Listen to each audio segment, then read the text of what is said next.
السلام علیکم دوستوں، ہماری دنیا بہت سے پراسرار مقامات اور لوگوں سے بھری پڑی ہے۔ ہماری روزمرہ زندگی میں بہت سے ایسے واقعات ہوتے ہیں جنہیں ہماری عقل تسلیم نہیں کرتی۔ آج ایک ایسا ہی واقعہ میں آپ سے شیئر کرنے جا رہا ہوں۔ یہ کوئی افسانہ یا من گھڑت کہانی نہیں بلکہ حقیقت پر مبنی ایک واقعہ ہے۔ 1954 جاپان کے شہر ٹوکیو میں ایک فلائٹ ٹیک آف کرتی ہے۔ مسافر امیگریشن کاؤنٹر پہ آتے ہیں۔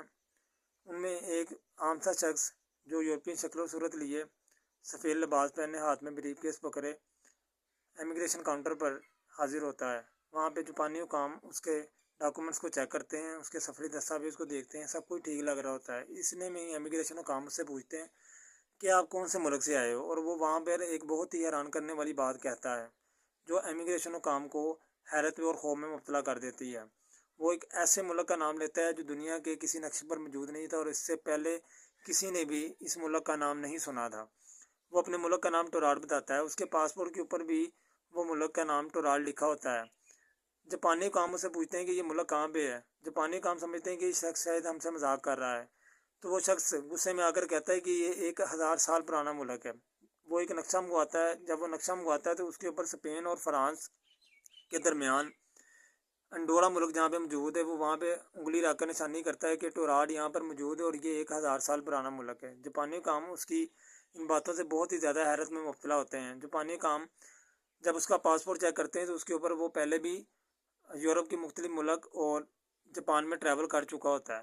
جاپانی حکام اس کی ایک اور بات سے بہت زیادہ حیران ہوتے ہیں، اور وہ یہ ہوتی ہے کہ وہ فرانسیسی، جاپانی اور دوسری یورپی زبانیں بہت ہی زیادہ روانگی سے بول رہا ہوتا ہے۔ جاپانی حکام جب اسے پوچھتے ہیں کہ تم یہاں کس سلسلے میں آئے، تو وہ کہتا ہے کہ میں یہاں پہ ایک بزنس میٹنگ کے سلسلے میں آیا ہوں۔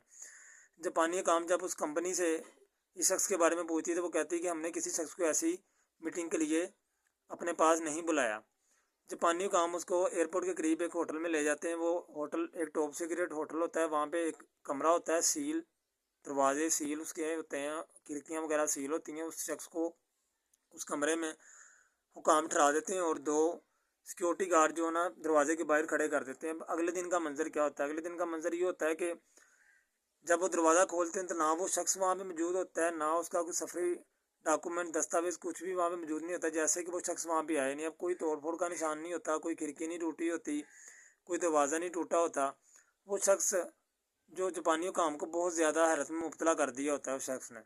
اب جاپانی حکام اس معاملے کے اوپر انہوں نے بہت تحقیق کی، پر انہیں اس شخص کا کوئی بھی نشان دوبارہ نہیں ملا۔